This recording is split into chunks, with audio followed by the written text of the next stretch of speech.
my dear students. Hope all of you are fine. So, today I'll continue with the chapter Akbar and Shah Jahan. In my last video, I explained about Akbar. Who was Akbar? His introduction, plus how he expanded his empire, how he captured the different places. Today, I'll explain about the administrative system of Akbar. To run any empire properly, one king needs a good administrative system. So, Akbar was also having a good administrative system. And Akbar administration was a mixture of both Indian style plus the Mughal style. Some of the ideas he took from the Indian administrative system, and some of the ideas he borrowed from the Mughal. That means from Central Asia and Persia. So it is his administration was a mixture of both Indian and Mughal style. So here are some of the important features of Akbar's administration. The first important feature of Akbar's administration was the central administration. Under central administration, the king was the head of the whole empire. He was the head of the whole administrative system.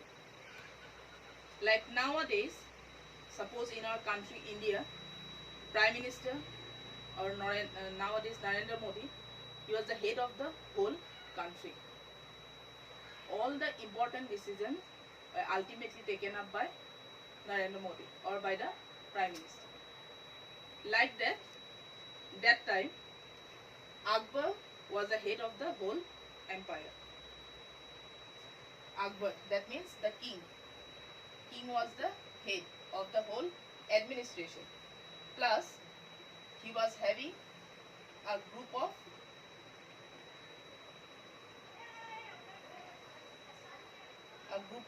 nobility or a group of ministers.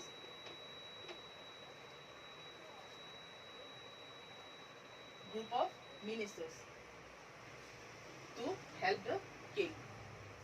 Nowadays, also in our country, not only the Prime Minister, some other ministers are also there.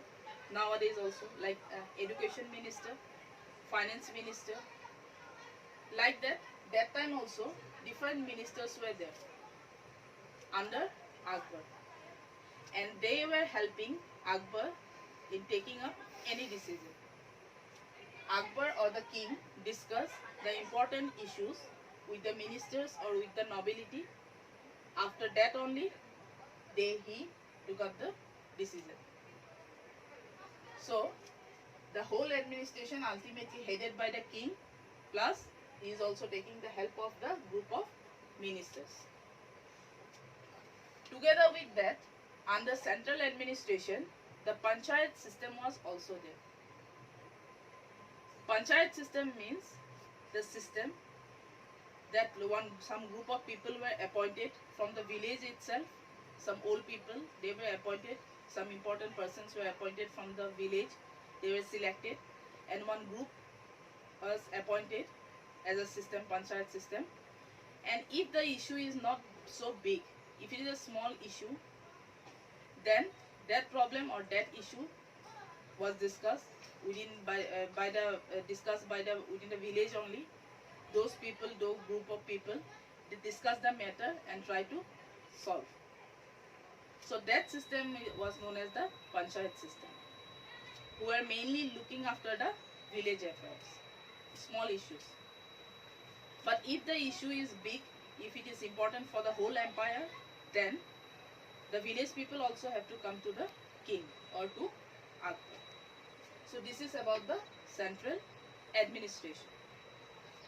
The next important characteristics of Akbar's administration was the Mansabdari system.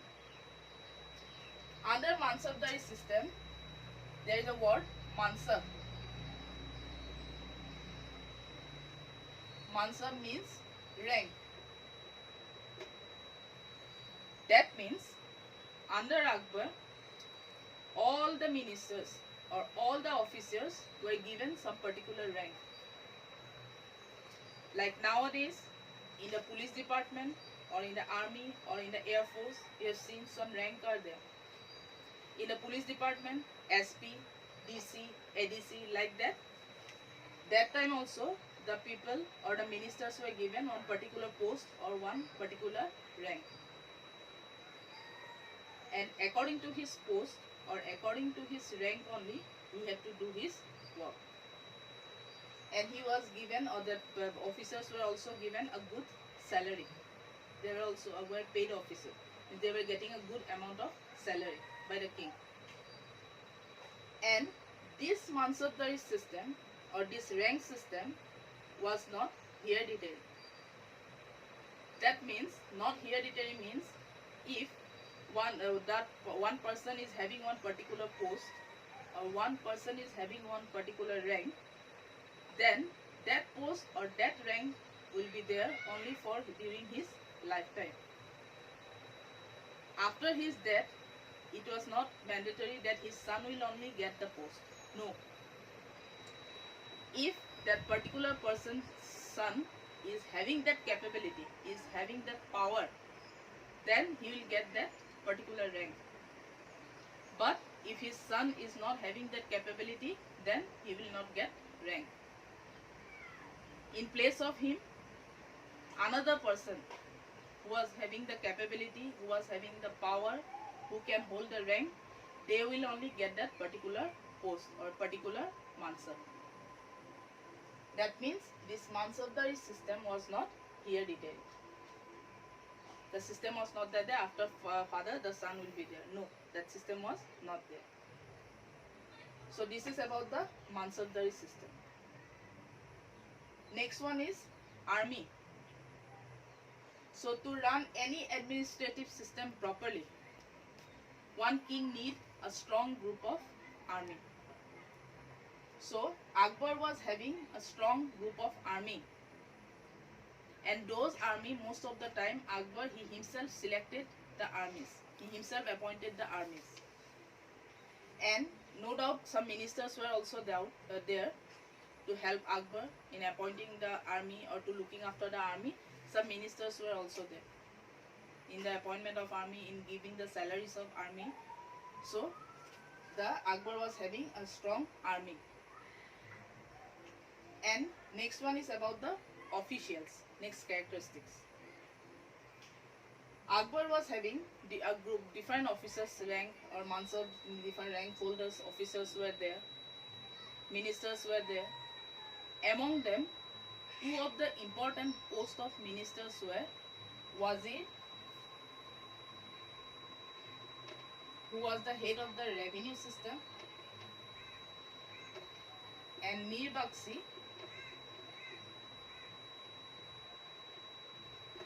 he was the paymaster of the army.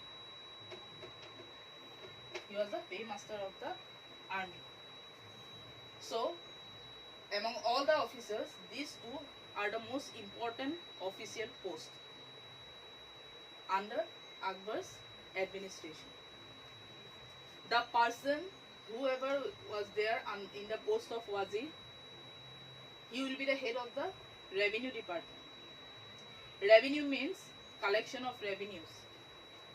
How much tax or how much revenue the king will get, or he have to collect from a particular agricultural land or from a particular area, from a marketplace. Everything will be recorded and everything will be looking after by the person, whoever will be there in the post of Wazir. Next one is Mir Bakshi. Mir Bakshi or the post, the person whoever will be there in the post of Mir Bakshi, he will be the paymaster. Means like other officers, the army, Akbar's army, they were also getting salary. So their payments will be given by the person whoever will be there in the post of Mir Bakshi.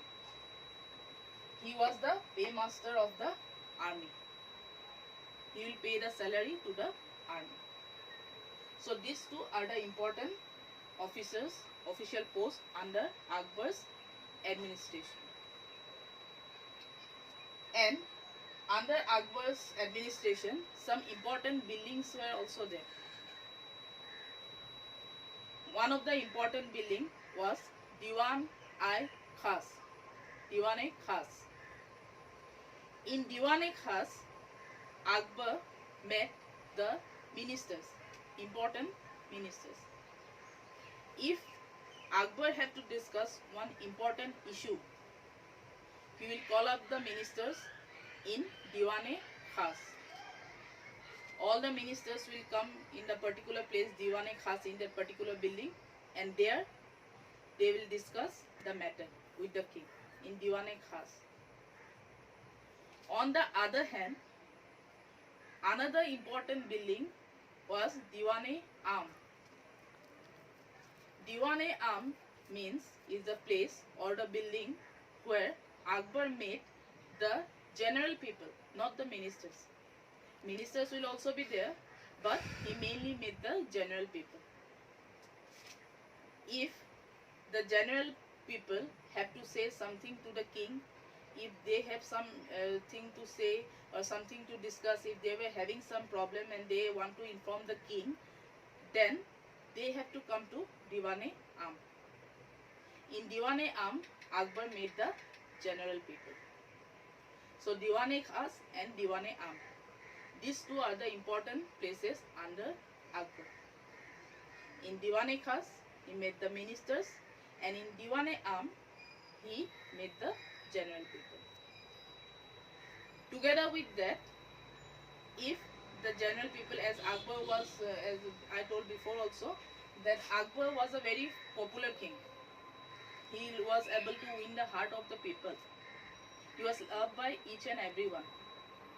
So, if any general people want to see the king, just want to see Akbar, they don't have any problem. They just want to see.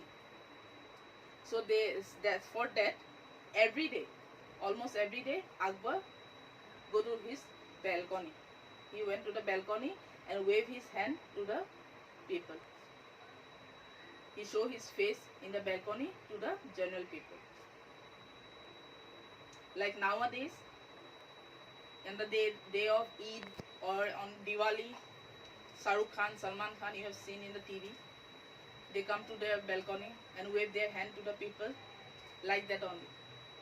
Akbar went to his balcony and waved his hand to the general people. That means he was easily available to the general people also. That's why he was loved by all the people. So this is about the officials and about his buildings. The last feature, important feature of Akbar's administrative system was the provincial administration. Provincial administration means Akbar's empire, the whole empire, was divided into 15 subas. That time it was known as subas. Again, those subas are also again divided into sarkars.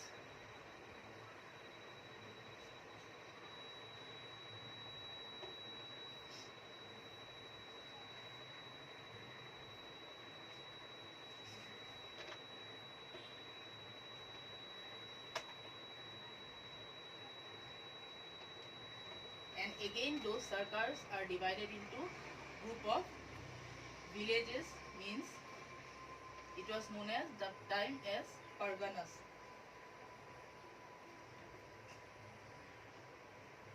Parganas. So this is the division of the empire. The whole empire, suppose the empire India is there. India. Again, India or the empire was divided into 15 subas. Subas means nowadays it is known as states. States.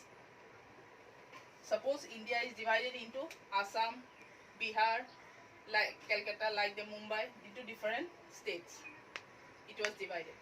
And that time the states were known as the subas or provinces. and governor was the head of the subas. Nowadays, chief minister is the head, or the governor is also there as the head of the state. That time, the governor, one person will be appointed in the post of the governor, and he will be the head of the state or the subas. Again, those subas were divided into number of sarkars. Sarkars, suppose the states were divided into districts. Different districts. Suppose India is divided into different states. Suppose Assam. Again, Assam is divided into different districts like Dibrugarh, Tinsukia, Sivsagar, Guwahati, like that. And again, those districts or those sarkars were divided into pargans. Pargans means villages, small villages. Group of villages together known as the parganas. Like this, the whole empire was divided by Akbar. Empire was divided into 15 subas, that means the states. Against those subas were divided into sarkars, that means the districts. Against those districts or sarkars were divided into small villages. That time they were known as parganas. So this is about the administrative system of Akbar. These are the important features. First, central administration. King was the head, plus group of ministers were there. Panchayat system was there. Next, Mansabdari system, means all the officers were given the rank. According to the rank, they will get the salary. Then he was having a strong army. Next one is the officers. Important officers were Wazir, who was the head of the revenue department. Then Mir Bakshi, he was the paymaster for the of the army. Then the provincial administration, that means the division of the empire. So this is about the administration of Akbar. So my dear students, today till this much. Thank you.